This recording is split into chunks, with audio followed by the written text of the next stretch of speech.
अस्सलाम वालेकुम। प्रोग्राम में खुशामदीद। सबसे पहले आज की अहम खबर, इस्लामाबाद पर ड्रोन के हमले, और ये हमले कोहाट में आज जो सुबह 3 हमले हुए, 3 ड्रोन्स कोहाट में आए। उसके बाद इस्लामाबाद भी हमला किया गया है और इस्लामाबाद एयरपोर्ट इस वक्त बंद कर दिया गया है। ना वहाँ परवाज़ों की लैंडिंग की इजाज़त है और ना ही टेक ऑफ की। रेड अलर्ट जारी कर दिया गया है और ये ड्रोन्स जो इस्लामाबाद में आए और जो कोहाट में आए उनको मार गिराया गया है, ये हमारी इतलात हैं। लेकिन इसके बावजूद एयरपोर्ट को बंद किया गया है और मज़ीद तफ्तीश जारी है, मज़ीद इसकी मॉनिटरिंग भी हो रही है कि कहीं कोई और ड्रोन तो यहाँ पे इस इलाके में नहीं फिर रहा। और ये ड्रोन्स कहाँ से आए हैं, किस तरीके से आए, यहाँ तक पहुँचे, इसके बारे में अभी तक कोई इतलात नहीं है। जैसे ही इतलात आएंगी ऑफिशियली हम आपको बताएंगे, क्योंकि सिचुएशन कॉम्प्लिकेटेड है और डेवलपिंग है। और इसमें अहम बात यह है कि जो ज़बीहुल्लाह मुजाहिद अफ़गानिस्तान के तर्जुमान हैं, उन्होंने आज एक ट्वीट किया था जिसमें उन्होंने कोहाट में भेजे गए ड्रोन्स की जिम्मेदारी ली थी। वहाँ भी पाकिस्तान, वो भी कैंटोनमेंट, कोहाट कैंटोनमेंट पे भेजे गए थे और वहाँ उन ड्रोन्स को गिरा लिया गया था। और उनको गिराने से उनका जो मलबा गिरा है, ये पाकिस्तान ने इसको बताया है कि मलबा जो गिरा है उससे कुछ लोग ज़ख्मी हुए हैं। लेकिन फिर शाम को इस्लामाबाद में भी एक ड्रोन इंटरसेप्ट किया गया, या 3 ड्रोन इंटरसेप्ट किए गए।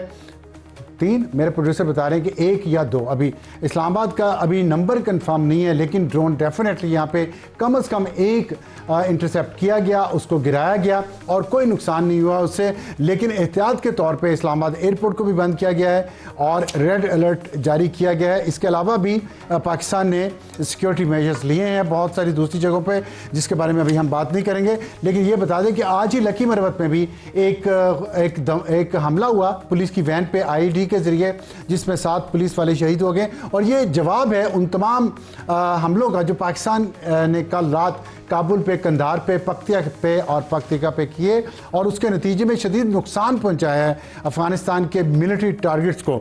उसके जवाब में ये हुआ है। तो जंग लगता है थोड़ी सी वो बढ़ गई है और इस पे हम बात मज़ीद करेंगे अपने प्रोग्राम में आज के।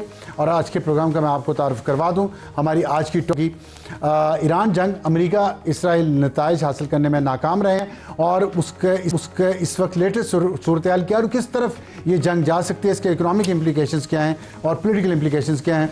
और हमें ज्वाइन करेंगे एजाज चौधरी साहब जो साबिक सफीर पाकिस्तान के, और अदरीस अली साहब जो सहाफ़ी हैं रॉयटर्स के लिए, वाशिंगटन DC में वो मौजूद हैं, वहाँ उनसे बात करेंगे। हमारा आज का हॉट इशू होगा तालिबान दहशतगर्दों पर हमले जारी, जो मैंने अभी आपको थोड़ा सा बताया भी है। इसके बारे में हम अपने हॉट इशू में बात करेंगे। ताहिर ए खान माहिर हैं अफ़गान अमूर के और major general retired Zahid Mahmood साहब से जो दिफाई तज्ज़ियाकार हैं, और उनसे पूछेंगे जो ये एस्केलेशन है पाकिस्तान इसको कहाँ तक लेके जाएगा। ये पाकिस्तान की डिक्लेयर्ड पॉलिसी है कि पाकिस्तान में दहशतगर्दी का हमला होगा तो उसका जवाब डीप इनसाइड अफ़गानिस्तान दिया जाएगा। और आज ड्रोन हमले कोहाट में भी हुए, इस्लामाबाद में भी हुए, लकी मरवत में पुलिस की वैन पर हमला भी हुआ। तो इसका जवाब पाकिस्तान क्या आज रात देगा, कल देगा, मज़ीद देगा, एस्केलेशन कहाँ तक जाएगी, इस पर बात करेंगे। और हमारा आज का एडिटोरियल होगा जंग ईरान में लेकिन स्कूल पाकिस्तान में बंद हैं, इसकी क्या वजह है और इससे क्या फ़र्क पड़ेगा, इस पर बात करेंगे हमारे आज के एडिटोरियल में। शुरू करते हैं टॉप स्टोरी। एजाज चौधरी साहब, अदरीस अली साहब एंड वेलकम। थैंक यू जी साहब, ये बताइएगा कि मैं आपसे लेटेस्ट जानना चाहता हूँ कि अमेरिका का एक तैयारा रीफ्यूलिंग वाला तैयारा वो इराक में गिरा, KC-135, और पीट हेग्सेथ ने जो आज प्रेस कॉन्फ्रेंस सुबह की है वाशिंगटन में, उनके जो सेक्रेटरी डिफेंस है उन्होंने तस्लीम किया कि गिरा है। मिनाब स्कूल में जो बच्चों की शहादत हुई, 165 बच्चे उसमें मारे गए हैं, उनके बारे में भी अब वो मान रहे हैं। पहले वो कह रहे थे कि ईरान ने किया है। आप बताइए क्या सिचुएशन है अमेरिका के अंदर इस जंग के हवाले से, जबकि नुकसान अमेरिकियों का बढ़ता जा रहा है और 4 फौजी मजीद मारे गए हैं, कंफर्मेशन हो गई है। कैसे आप देखते हैं सिचुएशन को? बिल्कुल, मैं आज सुबह को पेंटागन में ही था इस ब्रीफिंग के लिए और हमारी बातचीत पीट हेग्सेथ और जनरल डैन केन जो इनके चेयरमैन जॉइंट चीफ्स हैं उनसे हो रही थी। 14 दिन हो चुके हैं जब से US और इजरायली हमले शुरू हुए ईरान पे। कोई 2000 के करीब ईरान में लोग मर चुके हैं और ये सिचुएशन है कि जो टैक्टिकली जो मिलिट्री स्ट्रैटेजी जारी है वो अमेरिका काफ़ी कॉन्फिडेंट है कि वो सही चल रही है, कि ईरान के नेवल शिप्स को कोई 90 ऑड को मार दिया है, उनकी मिसाइल्स को मार चुके हैं और प्रोडक्शन कैपेबिलिटी को मार चुके हैं। मगर एक जो बड़ा सवाल अभी यूएस में है और आंसर नहीं हो चुका है कि स्ट्रेटेजिकली ऑब्जेक्टिव क्या है प्रेसिडेंट ट्रंप का। वो ये मिसाइल्स तो कर सकते हैं डिस्ट्रॉय, मगर ऑब्जेक्टिव क्या है। और प्रेसिडेंट ट्रंप खुद डिफरेंट चीज़ें कहते हैं, कभी कहते हैं कि रिजीम चेंज ऑप्शन है, गोल है, कभी कहते हैं कि ये जंग बस ख़त्म होने ही वाली है। जो एवरेज अमेरिकन है उनको शायद इतना फ़र्क नहीं पड़े, मगर अब जो देखा जा रहा है कि जो पेट्रोल की प्राइसेस बढ़ चुकी हैं, $100 के करीब जो बैरल है, वो उसका काफ़ी इम्पैक्ट हो रहा है। तो अब डिबेट अमेरिका में काफ़ी चल रही है कि इकोनॉमिक इम्पैक्ट क्या होगा। 12-13 यूएस सोल्जर्स अभी मर चुके हैं इस जंग में, तो आई थिंक जितना ये चलता रहेगा उतने ज़्यादा क्वेश्चंस बढ़ते रहेंगे और पॉलिटिकली प्रेसिडेंट ट्रंप के लिए ठीक शायद काफ़ी मुश्किल हो आंसर करना। ठीक। एजाज चौधरी साहब, आप देख रहे हैं सिचुएशन को बड़ी अच्छी तरह से, गल्फ में जो चल रही है इस वक्त। एक पीस मिशन भी प्राइम मिनिस्टर शहबाज शरीफ लेके कल सऊदी अरेबिया गए थे। इससे पहले उनकी ईरानी सदर मसूद पेज़ेश्कियान से बात भी हुई है डिटेल से। आप क्या देखते हैं सिचुएशन को? क्या कोई पीस रिस्टोर हो सकता है, सीज फायर हो सकती है, ये जो पाकिस्तान ने कोशिश शुरू की है इसके बाद? कि पाकिस्तान की कोशिश तो ईरान और सऊदी अरब तक ही मुझे महदूद लग रही है, क्योंकि पाकिस्तान का सऊदी अरबिया के साथ वो स्ट्रेटेजिक म्यूचुअल डिफेंस एग्रीमेंट है और ईरान के साथ हमारे अच्छे गुड ऑफिस हैं, बिकॉज हमने ईरान पे जो होने वाली जारियत को हर सतह पर, हर जगह पर मजम्मत की है उसकी। तो ईरान के साथ हमारे अच्छे ताल्लुकात बन गए हैं और हम उनको यही कहने की कोशिश कर रहे हैं कि सऊदी अरब पे ना करें। सऊदी अरब तो ना अब्राहम अकॉर्ड में शामिल हुआ था और वो बाकायदा इस मामले में इसराइल के खिलाफ एक किस्म के तना हुआ था, तो आप उसमें शामिल ना हो। वो उन्होंने सिर्फ एश्योरेंस मांगी कि सऊदी अरब से कहें कि उनका जो अड्डा है अमेरिका का वो इस्तेमाल ना हो। तो कोशिश तो बहरहाल यही है हमारे वज़ीर आज़म की कि चले दोनों के दरमियान अमन ही किया जाए। कुछ लोग ये कहते हैं कि जनाब ये दोनों के दरमियान जो है यानी अगर एग्रीमेंट है तो पाकिस्तान की फ़ौज भी लगेगी। तो मेरा तो कहना यह है कि जब दो मुसलमान मुल्कों के दरमियान जंग हो, जिस तरह पाकिस्तान और अफगानिस्तान की है, तो हम ये नहीं समझते कि सऊदी अरब के सोल्जर्स यहाँ पे आ जाएंगे, या हम ईरान और सऊदी अरब के दरमियान है तो पाकिस्तान के सोल्जर्स चले जाएंगे। मकसद ये है कि ऐसे मौक़ों पर इन दोनों मुल्कों को कोशिश करनी चाहिए कि अमन कराएं। सऊदी अरब कोशिश करे कि तालिबान के साथ पाकिस्तान मिलकर कराए, और हमारा भी वही किरदार जैसे आप जाहिर आपका नॉलेज तो इसमें बहुत ज़्यादा है, लेकिन जो कल हुआ वो ये था कि प्राइम मिनिस्टर शहबाज शरीफ से जो टेलीफोनिक कॉन्वर्सेशन हुई है मसूद पेज़ेश्कियान की, उसके बाद उन्होंने एक ट्वीट किया ईरानी सदर ने, और उसमें उन्होंने 3 शराइत दी हैं। एक ये है कि उनके जो लेजिटिमेट राइट्स हैं ईरान के वो तस्लीम किए जाएं, रेपरेशंस जो मुदावा है माली तौर पे वो किया जाए उनका जो नुकसान हुआ है, और स्ट्रॉन्ग इंटरनेशनल गारंटीज उन्होंने मांगी थी। तो जाहिर है कहीं ना कहीं कुछ ना कुछ तो ये चीज़ें हो रही होंगी ना, और उसमें सिर्फ ईरान और सऊदी अरब की बात तो नहीं यहाँ पे हो रही। ओवरऑल जो सिचुएशन है इस वक्त, अमेरिका और इसराइल नहीं कर पा रहे, अपने मकासद हासिल नहीं कर पा रहे, और ईरान का भी नुकसान हो रहा है। लेकिन क्या आप नहीं समझते कि ईरान की ये तीनों शराइत जो हैं ये लॉजिकल हैं, और इनके साथ कोई बात आगे बढ़ सकती है, चाहे सारी मुकम्मल तस्लीम ना हो? जी, जो जंग का बड़ा कैनवस है ना, मैं तो सिर्फ बात कर रहा था पाकिस्तानी सफारतकारी की। जो बड़ा कैनवस है उसमें मेरा नहीं ख्याल कि अमेरिका हमसे कोई एक्सपेक्ट कर रहा है कि हम कोई किरदार अदा करें। अलबत्ता मैंने कुछ सुना है कि ओमान को उन्होंने कुछ कहा है इस मामले में किरदार अदा करने के लिए। तो बाकी तो आपको पता है कि और कोई कुव्वतें बीच में आ ही नहीं रही है, किसी किस्म का किरदार भी अदा कोई नहीं कर रही है। बड़ी जो तस्वीर खींच रही है, जिसका अभी इदरीस साहब ने भी बताया कि अमेरिका का इन्हिसार तो सिर्फ ये है कि हम कितना कि इनको मार सकते हैं। अब कारपेट बॉम्बिंग करेंगे, मैस मर्डर करेंगे और मज़ीद अपने लिए बदनामी लेंगे।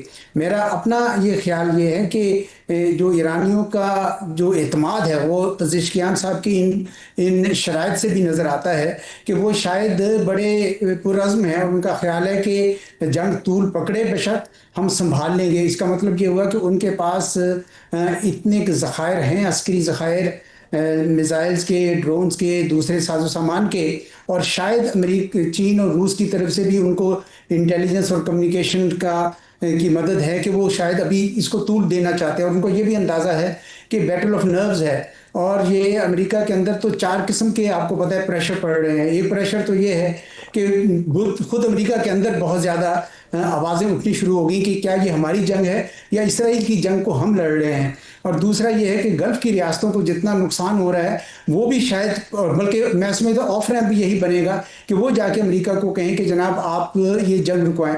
और तीसरा है कि ईरान के जो ड्रोन्स हैं, वो मिसाइल जो है वो अब इसराइल के ऑरेंज डोम को पेनिट्रेट करके उधर नुकसान पहुंचाना शुरू कर दिया। इसराइल बता तो नहीं रहा, उन्होंने एक बैन किया हुआ है सारी इंफॉर्मेशन को, लेकिन खबरें यही आ रही हैं कि उनके पास उनको काफ़ी नुकसान हो रहा है। अगर ऐसी बात हुई तो मेरा ख्याल में अमेरिका को दोबारा सोचने पे मजबूर हो जाएगा कि इस जंग को रोकना शायद उनके लिए बेहतर होगा। जी ठीक है, इदरीस साहब आप फरमाइएगा, क्या अमेरिका इस बात पे आएगा जो अभी एजाज चौधरी साहब ने कही है कि वो जंग रोकने के बारे में सोच रहा है? पीट हेग्सेथ की आज जो मैंने प्रेस कॉन्फ्रेंस, आप भी वहाँ मौजूद थे, सुनी है।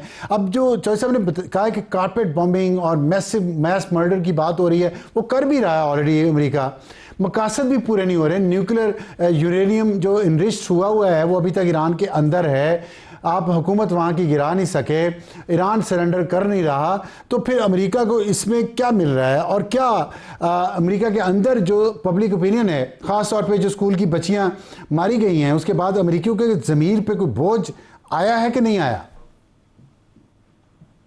शुरू होने से पहले ये जंग कोई 40% लोग फेवर थे स्ट्राइक्स के, वो कम होता जा रहा है जैसे ही न्यूज़ निकल रही है कि ये पेट्रोल की प्राइसेस ज़्यादा हो रही हैं, ये जो स्कूल स्ट्राइक हुआ है, लड़कों बच्चियों का स्कूल स्ट्राइक हुआ है, उससे ज़्यादा प्रेशर पड़ा है। और सबसे बड़ा ये क्वेश्चन है कि इनका मकसद क्या है। हर दिन अमेरिकन की आवाम को ट्रंप कोई डिफरेंट चीज़, कोई मुख्तलिफ चीज़ बताता है। तो आई थिंक जब तक प्रेसिडेंट ट्रंप बैठ के अमेरिका को बता नहीं सकें कि ये हमारे एम है, इतनी देर लगेगी, आई थिंक कंफ्यूजन उतनी ही बढ़ेगी। और अब मिड टर्म आ रहे हैं नवंबर में, तो जितना पास जाता रहेगा नवंबर के, उतना ही ज़्यादा प्रेशर उनको पड़ना लगेगा। और आई थिंक ये भी एक रियलिटी है कि अमेरिका की मिलिट्री सबसे बड़ी है, सबसे वेल फंडेड है, मगर उनके पास भी जैसे इंटरसेप्टर होते हैं, एयर डिफेंस इंटरसेप्टर, वो भी लिमिटेड क्वांटिटी में। तो जितना ये लंबा चलेगा उतने ही उनके रिसोर्सेज डिप्लीट होंगे, उतने ही कम होंगे और उतना ही प्रेशर पड़ेगा।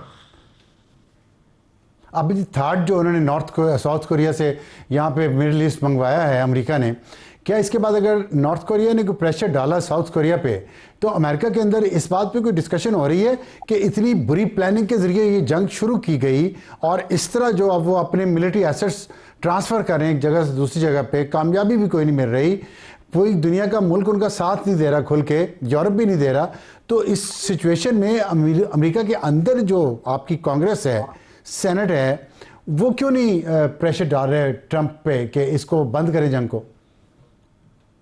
जो जब से ट्रंप साहब आए हैं हुकूमत में, कोई साल से ज़्यादा हो गया है, उन्होंने जो रेजिस्टेंस है, अपोजिशन है, डेमोक्रेट्स हैं, वो काफ़ी सिस्टमैटिकली ख़त्म किए हैं। वो या ही तो पॉपुलैरिटी उनकी इतनी ज़्यादा है, या ही उनके पीछे साल से हर डिफरेंट चीज़ों में उनके खिलाफ गए हैं। तो काफ़ी इनकी अपोजिशन पार्टी जो है, जो डेमोक्रेट्स अभी है, वो काफ़ी वीक है। तो शायद वो स्टेटमेंट्स निकालें, वो कहें, मगर उनकी मेजोरिटी नहीं है कांग्रेस में, तो उनकी बहुत लिमिटेड पावर है। और आप सही कह रहे हैं, देखिए 50% यूएस एयरफोर्स जो है अभी मिडिल ईस्ट में है, तो उनकी वनरेबिलिटीज हैं। और अगर चाइना ताइवान पे मूव करे, नॉर्थ कोरिया साउथ कोरिया पे मूव करे, कंसर्न है पेंटागन में कि ये काफ़ी वनरेबिलिटी छोड़ चुकी है यूनाइटेड स्टेट्स के लिए। जो आप बता रहे हैं कि वहाँ ऑपोजिशन को भी उन्होंने रगड़ा लगाया, मीडिया को भी रगड़ा लगाया है, तो अब फिर वहाँ कौन सी ऐसी फोर्स है अमेरिका में जो ट्रंप का हाथ रोके? दूसरा ये बताइएगा, आज आप पीट हेग्सेथ की प्रेस कॉन्फ्रेंस में मौजूद थे, उनकी बॉडी लैंग्वेज क्या है? अगर आपको डोनाल्ड रम्सफील्ड याद हो, जो इराक वॉर में डिफेंस मिनिस्टर था, मुझे याद है वो किस तरह बात किया करते थे। अब पीट हेग्सेथ भी है, इनके बारे में है भी कि ये क्रिश्चियन ज़ायनिस्ट की तरफ इनका रुझान है, तो कैसे बॉडी लैंग्वेज कैसी थी? उनसे जो सवालात हुए उनके उन्होंने जवाब कॉन्फिडेंटली दिए, एरोगेंटली दिए, क्या है उनका रवैया, क्या है, ज़रा बताएंगे थोड़ा बॉडी लैंग्वेज? मैं आपको सेकंड आपका सवाल का पहले जवाब आंसर देता हूँ। उनका बॉडी लैंग्वेज ऐसा था, बहुत कॉन्फिडेंट थे। उनने आधा की जो ओपनिंग स्टेटमेंट थी 7 मिनट थी, उनमें से 3-4 मिनट उन्होंने मीडिया के खिलाफ बातें की। उन्होंने कहा कि जो मीडिया है वो ऑप्टिमिस्टिक व्यू नहीं दे रहा अमेरिकन लोगों को, तो उनका काफ़ी उनने एक ऑप्टिमिस्टिक व्यू पॉइंट देने की कोशिश की। उनके साथ जो खड़े हुए थे, जो यूनिफॉर्म्ड 4-स्टार जनरल डैन केन है, उनका ज़्यादा थोड़ा सा एक सोबर किस्म का एटीट्यूड था। उन्होंने कहा कि देखें ये जंग है, टाइम लगता है। तो आई थिंक काफ़ी डिफरेंस हम लोग देख रहे हैं। बिकॉज पीट हेग्सेथ आप तो जानते हैं वो फॉक्स न्यूज़ पे काम करते थे, तो उनकी जो बॉडी लैंग्वेज है वो ही है कि ऐसे जो कोई टीवी पे हो। आपका दूसरा सवाल कि कौन प्रेसिडेंट ट्रंप को रोक सकता है, जवाब यह है कि कोई नहीं रोक सकता अभी। जब तक मिड टर्म नहीं आएंगे तो मेरे ख्याल से कोई ऐसी कुव्वत, कोई ऐसी पार्टी, कोई ऐसी इंस्टीट्यूशन नहीं है जो प्रेसिडेंट ट्रंप को रोक सके फॉरेन अफेयर्स में स्पेसिफिकली। अच्छा, इसमें ये बताइएगा कि जो आपने उनको कॉकी स्टाइल है उनका पीट हेग्सेथ का, लेकिन उनको कामयाबी भी नहीं मिल रही, तो इस चीज़ और वैसे भी पेंटागन ने पाबंदी लगाई हुई है कि उनकी मर्ज़ी के बगैर, उनकी अप्रूवल के बगैर कोई ख़बर इस जंग के हवाले से कोई मीडिया आउटलेट नहीं देगा। फिर भी उन्हें मीडिया से शिकायत है, तो क्यों है? अभी ये जो आप कह रहे हैं ना, ने जो लिमिट लगाई थी वो हम पे भी लगाने की कोशिश की थी कि अगर आप ये डॉक्यूमेंट नहीं साइन करें कि जो ही हम लोग चाहते हैं वो पब्लिश हो, तो आपको पेंटागन से निकाला जाएगा। हमारे ऑफिसेस होते थे पहले, तो हमने नहीं साइन किया और हम सबको निकाला गया। जो आपके जो major New York times, Washington post, CNN, Reuters, हम सबको निकाला गया। तो हम पे पाबंदी लगाने की कोशिश की मगर वो सक्सेसफुल नहीं हो सकी, क्योंकि हमारे सोर्सेज हैं पेंटागन में, मिलिट्री में, इंटेलिजेंस कम्युनिटी में, और उनसे बातचीत हो रही है। मेरे ख्याल से जब लोग मीडिया के खिलाफ बात करते हैं उनको या तो शायद कोई फेलियर हो रहा हो जंग में या इनसिक्योरिटी हो, और आई थिंक हिस्टोरिकली यही देखा है फेलियर कि हो या जब चीज़ें इनसिक्योरिटी। सही नहीं जा रही होती वही होता है। ठीक, चीज़ें सही नहीं जा रही तो ये होता है। और चौधरी साहब, एजाज चौधरी साहब, ये फरमाइएगा, नवंबर तक इदरीस कह रहे हैं वहाँ ये है कि ट्रंप को कोई नहीं रोक सकता, नवंबर तक जंग जा सकती है और सिर्फ पब्लिक ओपिनियन नहीं रोक सकती है अगर उन्हें इलेक्शन हारने का ख़तरा हुआ। तो आपको भी ये लगता है कि ये जंग अब नवंबर तक चलेगी? नहीं नहीं, मेरा नहीं ख्याल कि इतना लंबा चलेगी। और देखें, कामयाबी इनको हो नहीं रही अमेरिका को। और जो उनको नुकसानात हैं अभी, तो बहुत सारे, तो जो बहरीन में और कतर में जो दूसरी जगह पे इनके अड्डे हैं जहाँ पे इन्होंने खरबों डॉलर लगाए हुए थे, और उसका जो नुकसान हुआ है और उसकी खबरें नहीं आने दे रहे, वो जब खबरें निकलेंगी ना सूनर लेटर, तो इसलिए इनका कोई मकसद पूरा नहीं हो रहा। मैं समझता हूँ कि एक गैर कानूनी जंग उन्होंने नाफिज की है और प्रेशर बढ़ता चला जाएगा। और सबसे ज़्यादा बड़ा प्रेशर वो है कि अबनाए हुर्मुज़ को जो बंद किया गया है उसको छुड़वाने की या छुड़वाने की कोई इनके पास वो नहीं थी, जिसे कहते हैं ना, कोई प्लानिंग नहीं थी, कोई किसी किस्म की स्कीम नहीं थी। और पहले तो इन्होंने बड़े बड़े दावे किए कि हम स्कॉट शिप्स देंगे, ये करेंगे, वो करेंगे। और वहीं पे सबसे ज़्यादा इनका टेस्ट होना है पीटर हेग्सेथ का भी, कि भाई ये कैसे इनको किया जाए। मैं परवीन सानी साहब का, वो आपको पता, बड़ी तहकीक करते हैं, उन्होंने उन्होंने बहुत सारे बताए हैं कि कौन कौन से सी बेस्ड मिसाइल्स हैं, कौन कौन सी लैंड माइन्स हैं, और कौन कौन सी सी माइन्स हैं जो उन्होंने लगाई हुई हैं। तो अगर ये सब कुछ उनके इख्तियार में है, तो आप देखें ना पूरी दुनिया का किस कदर प्रेशर पड़ेगा। चीन को अलबत्ता शायद इतना प्रेशर नहीं पड़ रहा, थोड़ा बहुत वो चीन के लिए तो तेल जा रहा है ईरान की तरफ से, वो निकालने दे रहे हैं उनको, और वो रूस से भी ले रहे हैं। लेकिन यूरोप को बहुत फर्क पड़ेगा, बाकी सारी दुनिया को बहुत पड़ेगा। ये कीमतें अमेरिका के अंदर भी बढ़ेंगी। ठीक है, अमेरिका आजकल तेल के ऊपर इतना ज़्यादा, मिडल ईस्टर्न ऑयल पे इतना डिपेंडेंट नहीं है, लेकिन ओवरऑल चूंकि प्राइसेस बढ़ रही हैं तो वहाँ पे भी बढ़ेंगी। तो प्रेशर तो आएंगे। मैं नहीं समझता कि एक आध महीने से ज़्यादा और ये प्रेशर साथ सकेंगे। मेरा ये ख्याल है कि 2-3 हफ्ते के बाद वो कोई विक्ट्री डिक्लेयर करेंगे, जिस अपने अंदाज में, मखसूस अंदाज में करते हैं, और उसको ख़त्म कर देंगे जंग। ठीक है, विक्ट्री आप समझते हैं वो डिक्लेयर करेंगे। मैं अभी पूछता हूँ अदरी साहब से कि विक्ट्री डिक्लेयर करने का कोई प्लान है कि नहीं, लेकिन इससे पहले मैं एक जो हमें आई है ख़बर वो ये है कि इस्लामाबाद की फ़ज़ाई हदूद बंद नहीं हुई और इस्लामाबाद एयरपोर्ट मामूल के मुताबिक फ़ाल है। इस्लामाबाद एयरपोर्ट पर फ़्लाइट ऑपरेशन बिला ताअत्तुल जारी है, परवाज़ें मामूल के मुताबिक चल रही हैं। ये हुकूमत ने जारी की है अभी उस ख़बर के बाद जिसमें ड्रोन यहाँ पे इस्लामाबाद में इंटरसेप्ट किया गया और उसको गिराया गया सक्सेसफुली, और उससे कोई नुकसान नहीं हुआ। लेकिन उसकी वजह से इस्लामाबाद का एयरपोर्ट ना एयरपोर्ट बंद है, ना फ़्लाइट्स की अराइवल, लैंडिंग और उनका डिपार्चर बंद है। इस्लामाबाद एयरपोर्ट अपने मामूल के मुताबिक, वहाँ पे परवाज़ें मामूल के मुताबिक चल रही हैं। ये ज़रूरी था बताना। और जी साहब, ये बताइएगा कि जो अभी एजाज चौधरी साहब ने कहा है कि क्या ऐसा मुमकिन है कि ट्रंप साहब अनाउंस करें कि हमने जंग जीत ली और चले जाएं, और लेकिन जो स्ट्रेट ऑफ हॉर्मज़ है अगर वो ना खुली तो फिर जंग कैसे जीती? कुछ ना कुछ तो मामला तय करने पड़ेंगे ना कहीं। नहीं, ये सही बोल रहे हैं कि मतलब कह तो सकते हैं कि जंग जीत चुके हैं। प्रेसिडेंट ट्रम्प को सेल्समैन किया जाता है, तो वो कह सकते हैं कि जीत चुके हैं, मगर मुझे काफ़ी मुश्किल लग रही है कैसे कर पाएंगे। पहले दिन जब आयतुल्लाह खमीनी को मारा गया था इसराइल से, उस दिन कह सकते थे कि देखें, लीडर जो है वो मर चुके हैं, मारा दिया है, अब विक्ट्री हो चुकी है। अब मुझे समझ नहीं आ रहा कैसे कहेंगे कि विक्ट्री हो चुकी है, क्योंकि रियलिटी है कि ईरान के पास भी से है। ईरान शायद काफ़ी अटैक हो चुका है, मगर फिर भी मिलिटरी स्ट्रांग है। तो अगर ईरान कहे कि हम लोग स्ट्रेट नहीं खोलेंगे, अगर वो काउंटर अटैक दुबई कतर पे कंटिन्यू करें, तो मुझे काफ़ी मुश्किल लग रहा है कि ट्रम्प कैसे सेल कर सकेंगे अमेरिकन ठीक है। लोगों को कि ये जंग जीत ठीक। चुका है। आप वहाँ पे जो कुछ देख रहे हैं उसके मुताबिक, खबरों के मुताबिक, इंफॉर्मेशन के मुताबिक, एनालिसिस के मुताबिक, क्या ये बता सकते हैं कि अमेरिकी ग्राउंड फोर्सेस ईरान में दाखिल की जाएंगी या नहीं? यस और नो? मुझे मुश्किल लग रहा है, क्योंकि ईरान की मिलिट्री काफ़ी स्ट्रांग है, तो ठीक। ग्राउंड ट्रूप्स मुश्किल होगा। ठीक। ठीक है। ताहिर एजाज चौधरी साहब, आखिर में सिर्फ ये बता दें कि आपके ख्याल में ये जंग अब क्या शेप लेगी? क्या अमेरिका वाकई विक्ट्री डिक्लेयर करके चला जाएगा या कुछ ना कुछ मायदा करना पड़ेगा कहीं पे? नहीं, कुछ करना पड़ेगा जी, स्टेलमेट है। और मुझे तो यही पता चल रहा है कि अमेरिकी कोशिश कर रहे हैं ओमान के जरिए या किसी और इंटरलोकुटर के जरिए कि कोई थोड़ा सा किसी की तरफ मामला तय हो, क्योंकि गल्फ रियासतें जो है ना वो बड़ी मुश्किल में है। पहले आपको पता है कि इसराइल ने जब ईरान के ऑयल रिजर्वायर पे हमले किए तो अमेरिका ने रोक दिया, क्योंकि जब ये हमले करेंगे ईरानी उनके रिजर्वायर्स पे, गल्फ की रियासतों के, और उनकी डिसैलिनेशन प्लांट्स पे, तो वो तो भूखे प्यासे मर जाएंगे। तो इस वजह से वो इतनी बड़ी अमेरिका की जो ठीक। इन्वेस्टमेंट है भारत हो रही है, ये रोकनी पड़ेगी अमेरिका को ये जंग। अदरवाइज उनके लिए ये जो जो खिता है वो हाथ से भी निकल जाएगा। और इसराइल का भी जो ख्वाब था ना कि मैं ग्रेटर इसराइल बनाऊंगा और मैं यहाँ पे सारे अब्राहम्स अकॉर्ड में शामिल हो जाएंगे, ये सब का सब अब खतरे में पड़ चुका है जी। ठीक, बहुत शुक्रिया एजाज अली साहब हमसे बात करने का। और वक्त है ब्रेक का, लेकिन ब्रेक पर जाने से पहले आपको ये बता दूं कि इस्लामाबाद की फ़ज़ाई हदूद बंद होने की खबरें ठीक नहीं हैं। इस्लामाबाद एयरपोर्ट मामूल के मुताबिक फ़ाल है। जो ड्रोन आया था उसको सक्सेसफुली गिरा लिया गया है और इस्लामाबाद एयरपोर्ट पर फ़्लाइट ऑपरेशन बिला ताअत्तुल जारी है। परवाज़ें मामूल के मुताबिक चल रही हैं। ये है वजाहत जो हुकूमत की तरफ से हमें आई है।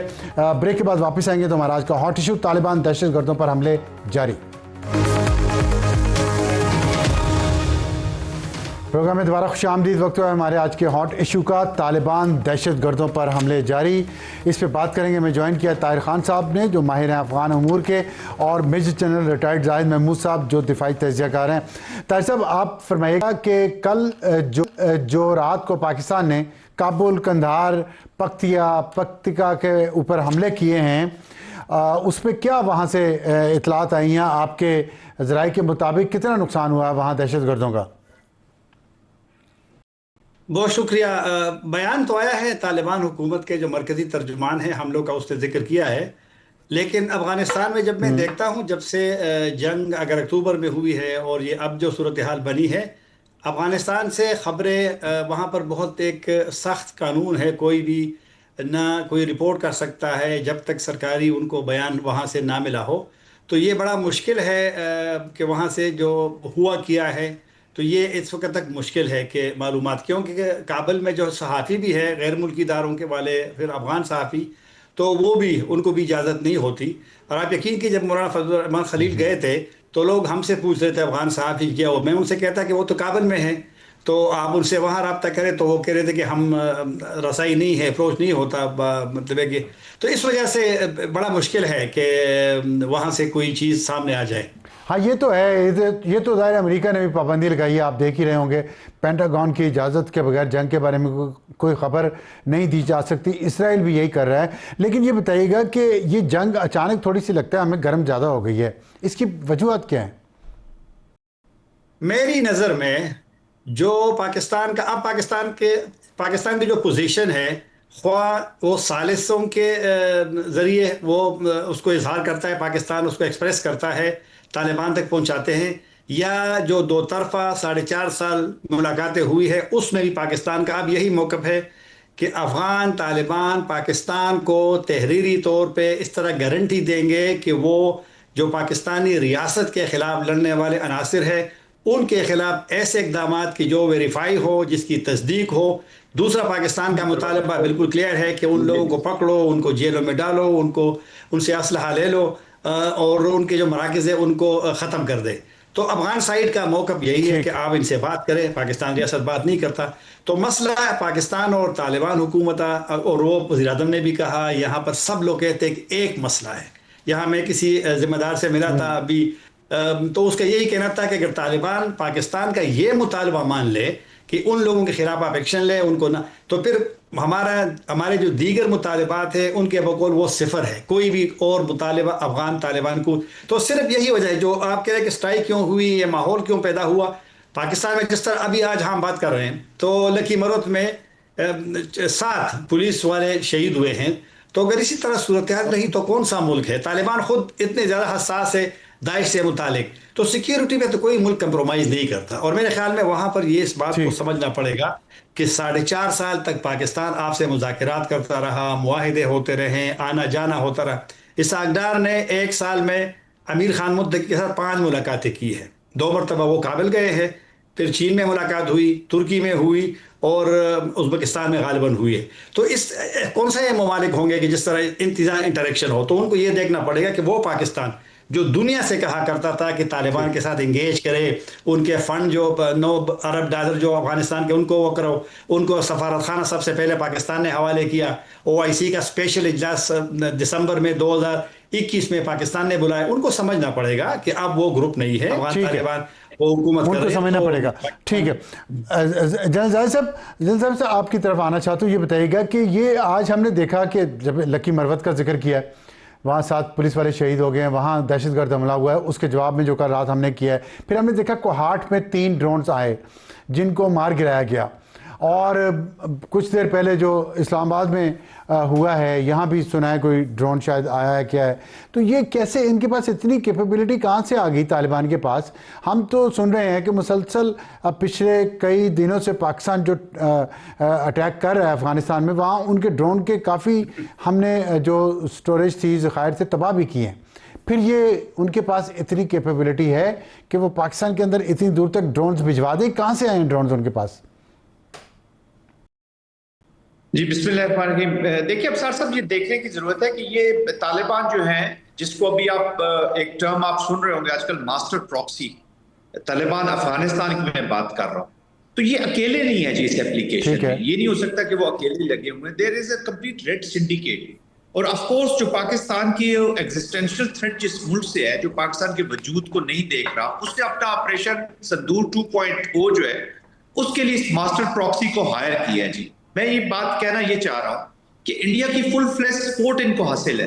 तो ऑफ कोर्स आपकी जो उनके मंदूब ने बातें की सिक्योरिटी काउंसिल में, जिस तरीके से वो ह्यूमैनिटेरियन ग्राउंड्स पे बातें कर रहे थे, उन्होंने सिर्फ जो इंडिया ने वहां के लोगों के लिए किया, एक एनवायरनमेंट जो क्रिएट कर रहा है उसका तो जिक्र किया, लेकिन ह्यूमन राइट्स को वायलेशन से उसने कोई बात नहीं की, विमेन राइट्स की वायलेशन की कोई बात नहीं की। जो बाकी ममालिक सारे रो रहे वो इसलिए नहीं की कि वो अपने उन प्रॉक्सी मास्टर्स को बताना चाहता है, मास्टर स्पॉन्सर्स के तौर पे, कि जी मैं तुम्हें पूरा सपोर्ट कर रहा हूँ पॉलिटिकल और डिप्लोमेटिक डोमेन में, आपने मिलिट्री डोमेन में ये कार्रवाइयां करनी है। और ऑफ कोर्स जब आप प्रॉक्सी स्पॉन्सर स्टेट होते हैं तो आपने स्ट्रक्चर्ड सपोर्ट भी देनी होती है, फाइनेंस भी करना है, प्लान भी करना है, लॉजिस्टिक सपोर्ट्स भी देनी है, और ऑफ कोर्स इनको पेमेंट्स भी करनी है।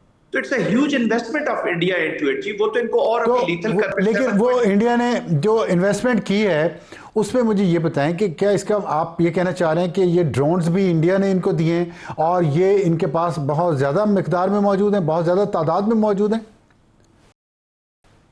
देखिए इब्रार साहब, तादाद तो मैं इतनी नहीं कह सकता कि इनके पास होंगे, लेकिन इससे इम्पैक्ट करते हैं। फिर पाकिस्तान के अंदर भी इनके स्लीपर सेल्स हैं।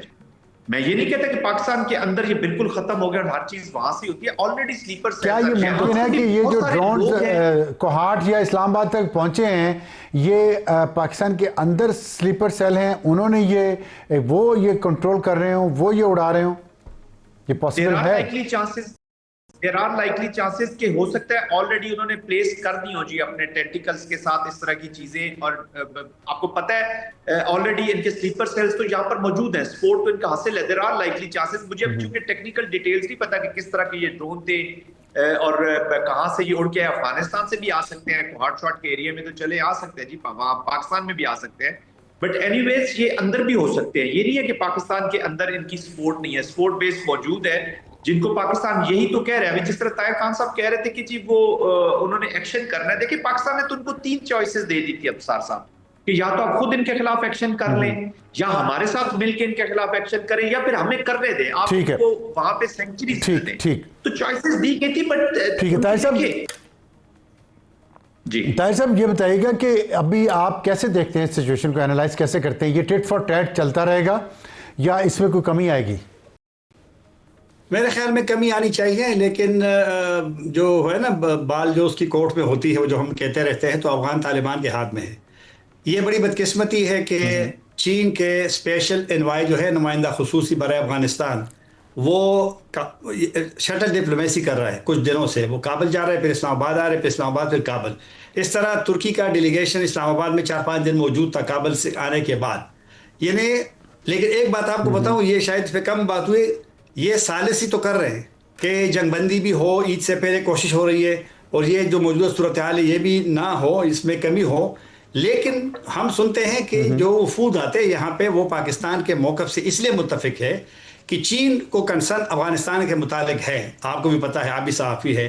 सिंकियांग में मुझे बताया कि सिंकियांग में कोई 10 साल में कोई धमाका हुआ है। सिंकियांग में कोई 10 साल में किसी ने, आता कि वहाँ तो खैर पिस्तौल का तस्वर नहीं है, लेकिन किसी ने चाकू पे किसी को वो किया है।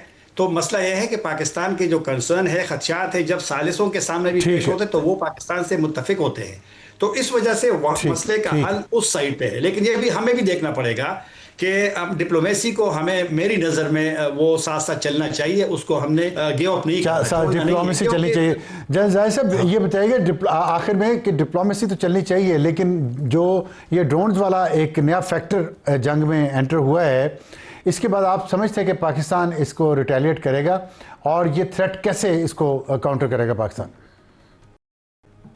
देखिए, इसको तो ऑफ कोर्स डिफेंसिव कार्रवाइयां तो यहीं पे करेंगे, लेकिन आपने फिर कास्ट क्रिएट करनी होती है। पाकिस्तान ने एक चीज बड़ी क्लियर अफसार साहब उनको कर दी है जी, कि पाकिस्तान ने कहा कि आप जो भी एक्ट ऑफ टेररिज्म यहां पे करेंगे, उसका रिस्पांस आप अपने डीप इनटू अफगानिस्तान आपको मिलेगा। देखिए ना, कंधार तक आप कर रहे हैं, पख्तिया कर रहे हैं, काबुल कर रहे हैं। Who could think 6 months back कि पाकिस्तान ऐसा रिस्पॉन्स करेगा? और जहां तक चाइनीज का ताल्लुक है, अगर इफ आई क्विकली में से जो ताहिर साहब बात करें, वो पैराफ्री पे चाइनीज को टारगेट कर रहे हैं जी। ताजिकिस्तान में किया है, पाकिस्तान में किया है। ये जो पंजाबी मजदूर मारे हैं इन्होंने बलोचिस्तान में, तो इस पर डुअल काम किया है। तो चाइना को भी काउंटर किया और फिर पाकिस्तान को भी वो काउंटर करते हैं जी। तो दोनों काम इसमें करते हैं। काबुल के अंदर रेस्टोरेंट में चाइनीज मारे, तो चाइनीज पैराफ्री पे चाइनीज को टारगेट कर रहे हैं। फिर जो इंडिया है, वो पाकिस्तान के साथ साथ चाइना स्पेसिफिक की अपने क्रेडेंशियल्स ठीक कर रहा है। नेट सिक्योरिटी प्रोवाइडर जो इंडो पैसिफिक का कनेक्शन मैं आपको बता रहा हूं, जहां पे वो तो अपने आप को शोकेस कर रहा है कि मैं इसको भी स्कटल करूंगा, let me use this soils of Afghanistan. इधर मुझे कोई ना पूछे, फिर मैं सारे आपके टास्क कंप्लीट करने के लिए तैयार बैठ लूंगा। बहुत शुक्रिया जनरल जाहिद साहब, ताहिर खान साहब हमसे बात करने का। तो यही बात आई है कि लकी मरवत में जो कुछ हुआ कोहाट में और इस्लामाबाद में, इसका जवाब पाकिस्तान अफगानिस्तान के अंदर डीप देगा। वक्त एक ब्रेक के बाद वापस आएंगे तो हमारा आज का एडिटोरियल।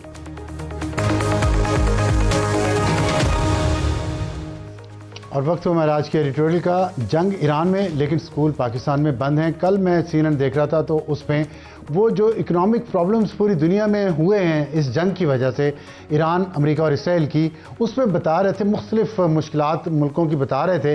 पाकिस्तान का जब वो जिक्र आया तो उन्होंने कहा कि पाकिस्तान में स्कूल बंद कर दिए गए हैं, और उससे मुझे पता चला कि पूरी दुनिया में वाहिद पाकिस्तान है जहाँ पे स्कूल बंद करके इस अहम मसले से निपटने की कोशिश की जा रही है कि आबनाए हुर्मुज़ बंद है, जिससे पूरी दुनिया में तेल का बहरान है और इकोनॉमिक प्रॉब्लम्स हैं, लेकिन पाकिस्तान उन मसाइल का हल कर रहा है स्कूल बंद करके।